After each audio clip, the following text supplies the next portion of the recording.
Hello everyone, इस video में हम लोग पढ़ेंगे कि स्क्वीज थ्योरम क्या होती है।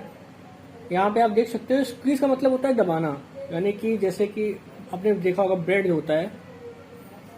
मान लो मैं कह रहा हूँ कि आपके पास ब्रेड है, एक मिनट। जैसे कि आपके ब्रेड है ना, दो ब्रेड के बीच में जैम लगाया, उसको फिर आपने दबा दिया, पुश कर दिया, तो स्क्वीज हो गया, यानी पूरा फैल गया, मतलब है ना। इस तरह से आप सोच सकते हो स्क्वीज का मतलब क्या होता है। यहाँ पे स्क्वीज थ्योरम का मतलब ये है कि जैसे दो सीक्वेंस है, एक एक्सएन और एक है जेड, इसके बीच में कोई एक सीक्वेंस आ गया वाई एन, तो इन दोनों की वजह से इसमें कुछ फर्क आएगा। यानी कि जैसे कि नहीं बोलते हैं दो दोस्त हैं और तीसरा जो दोस्त होता है उन दोनों की वजह से उन दोनों चक्कर फंस जाता है। तो इसी तरह से स्क्वीज थ्योरम ये कहती है कि जैसे दो सीक्वेंस हैं वो किसी लिमिट की तरफ जा रहे हैं, तो ये पकड़ के इसको भी वहीं पे ले जाएंगे। तो ये होता है स्क्वीज थ्योरम का थ्योरेटिकल मतलब।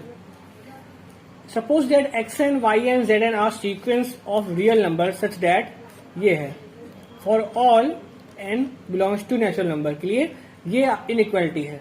देन जो लिमिट होगी ना एक्स एन जेड एन की, वो अगर बराबर है तो जो वाई एन की जो वाई एन जो होगा वो भी वहीं जाएगा जहां ये दोनों जा रहे होंगे।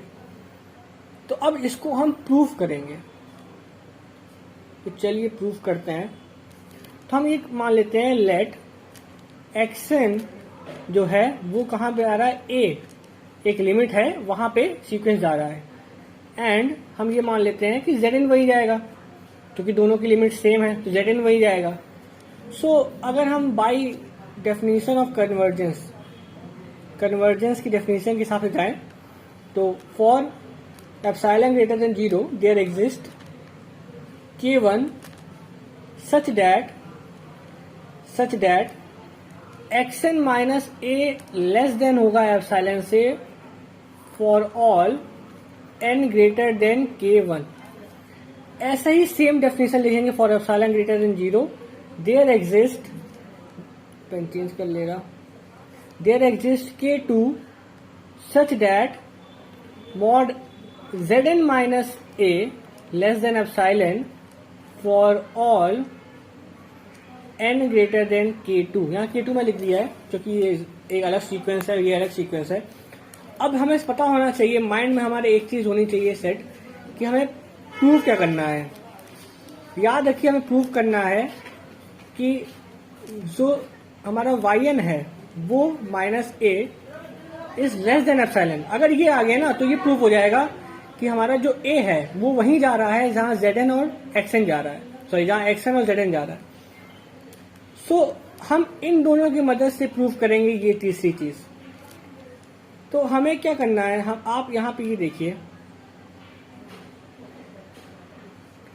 यहाँ पे आप ये चीज नोटिस करिए।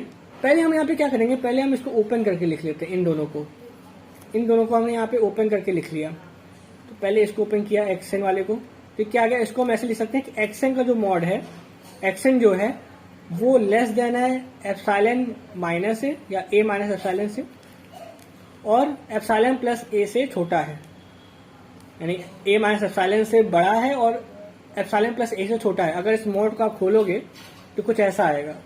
ये किसके लिए है, for all n greater than K1 के लिए।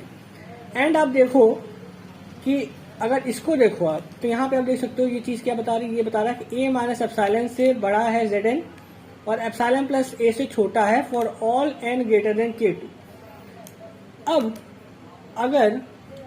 अगर आप इस इनइक्वालिटी का यूज करें, जो इनइक्वालिटी गिवन थी, यानी कि Xn, Yn और Zn, इनइक्वालिटी का यूज करें, तो आप देख सकते हो कि Xn से छोटा क्या है, a माइनस एप्सिलॉन है, और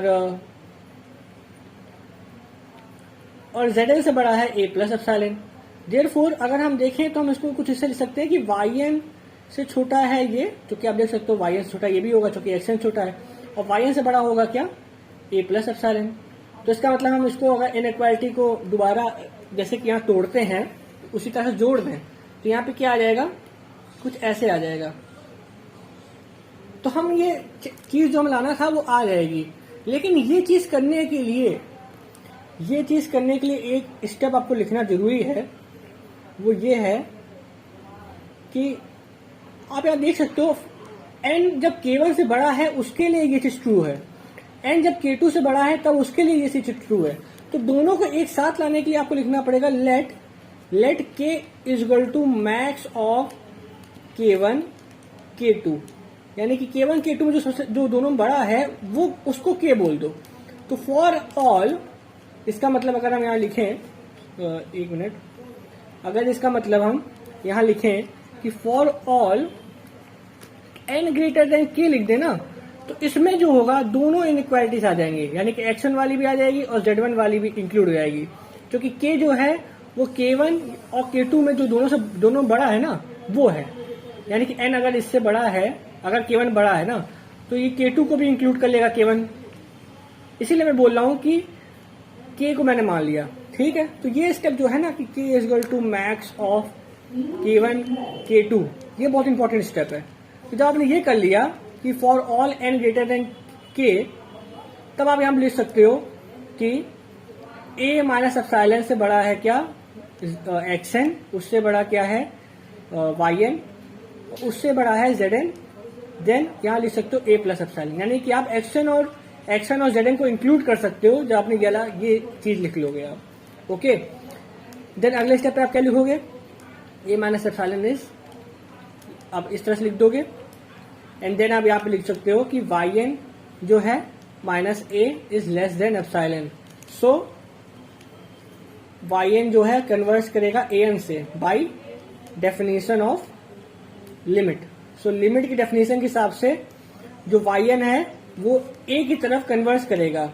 इसका मतलब ये है कि हमारी जो स्क्वीज थ्योरम थी, जो ये कहती थी कि अगर xn जाएगा a की तरफ, yn जाएगा a की तरफ, तो सॉरी zn जाएगा a की तरफ, तो yn भी वहीं जाना चाहिए, वो ट्रू है, वो मैंने प्रूफ कर लिया इस चीज की मदद से। सबसे मेन स्टेप क्या था यहाँ पे जो इन्वॉल्व हुआ, सबसे मेन स्टेप का किताब जाता है इस वाली चीज को, यही है जो इन दोनों चीजों को जोड़ रही है, जिससे हमारा ये चीज आई। तो इस तरह से हमने स्क्वीज थ्योरम का प्रूफ देखा, कैसे प्रूफ क्या रहता है। अब हम एक इसका एग्जाम्पल भी करते हैं जिससे आपको और अच्छे समझ में आए कि स्क्वीज थ्योरम का यूज क्या है। तो हमें यहाँ पे क्या देखना है, हमें ये देखना है, हमें प्रूफ करना है कि ये जो है साइन n अपॉन n वो 0 के इक्वल है। तो ये कैसे प्रूफ कर सकते हैं, अगर हम कोई दो सीक्वेंस ऐसा फाइंड कर लें, जिनके बीच में ये आ रहा है ये a बोल दो, ये b बोल दो, और वो दोनों सीक्वेंस एक ही जगह अगर जा रहे हैं तो उसी जगह पे इसको भी वो ले जाएंगे। ये दो ऐसे आपके दोस्त हैं जो आपको जबरदस्ती पार्टी में ले जाना चाहते हैं, जिस पार्टी से बिलोंग वो करते हैं, ठीक है। तो इसका मतलब ये है कि हमें यहाँ पे दो सीक्वेंस ऐसे बनाने पड़ेंगे। तो मैं कैसे बनाऊंगा, सबसे पहले मैं ये देखूंगा कि साइन जो है साइन n वो कहाँ से कहाँ के बीच में उसकी वैल्यूज लाई करती हैं। तो हम देख सकते हैं ये -1 और 1 के बीच में वैल्यू लाई करती हैं। अब हम क्या करेंगे, यहाँ पे देखेंगे अगर sine n, if sine n belongs to this, then हम देख सकते हैं कि साइन बाई n जो होगा, साइन को अगर n से डिवाइड कर दोगे तो इसकी वैल्यू जो होगी वो 1 अपॉन साइन, और मतलब -1 अपॉन साइन और 1 बाई सॉरी मैं क्या बोल रहा हूँ, -1 बाई n और 1 बाई n के बीच में लाई करेंगी। एंड हमने अपना प्रीवियस वीडियो में लिमिट ऑफ द सीक्वेंस जो हमने प्रूव किया था, जो हमने लेक्चर लिया था मैंने, उसमें मैंने बताया था कि लिमिट जो होती है 1 बाई n की वो 0 के बराबर होती है। ये मैंने प्रूव कर चुका हूँ। चाहो तो आप जब एग्जाम में करोगे ना तो आपको इस चीज को प्रूव करना पड़ेगा कि लिमिट जो होती है 1 बाई n की वो 0 बराबर होती है, प्रूफ करना पड़ेगा। तो आप मेरा वो वाला वीडियो देख सकते हो, मैंने कैसे प्रूव किया था। तो हमें पता है कि लिमिट जो होती है इसकी वो 1 बाई n के बराबर होती है, मतलब सॉरी लिमिट जो होती है इसकी 0 के बराबर होती है। सो बाई स्क्वीज थ्योरम हम ये कह सकते हैं कि sine n upon n converges to 0 since 1 by n and -1 by n converges to 0, तो हम ये कह सकते हैं। तो इस तरह से हमने प्रूव कर दिया कि लिमिट जो है साइन n अपॉन n की लिमिट जो है 0 बराबर है। तो आप देख सकते हो कितनी आसानी से ये चीज़ प्रूव हो गई। तो हमें बेसिकली बस ये क्या करना पड़ा, हमें दो ऐसे सीक्वेंस फाइंड करने पड़े, यहाँ पे दो ऐसे सीक्वेंस फाइंड करने पड़े जिनके बीच में ये आ रहा है, और जहाँ वो दोनों जाएंगे वहाँ ये भी जाएगा। इस तरह से हम प्रूफ करते हैं, इस तरह से हम यूज़ करते हैं स्क्वीज थ्योरम का। सो बेसिकली हमने इस वीडियो में सीखा कि कैसे स्क्वीज थ्योरम को प्रूफ किया जाता है, क्या स्क्वीज थ्योरम होती है, एंड एक एग्जाम्पल हमने सॉल्व किया। सो आई होप आपको ये वीडियो पसंद आया, आपको समझ में आया कि ये सब क्या कॉन्सेप्ट्स हैं। So thank you for watching this video.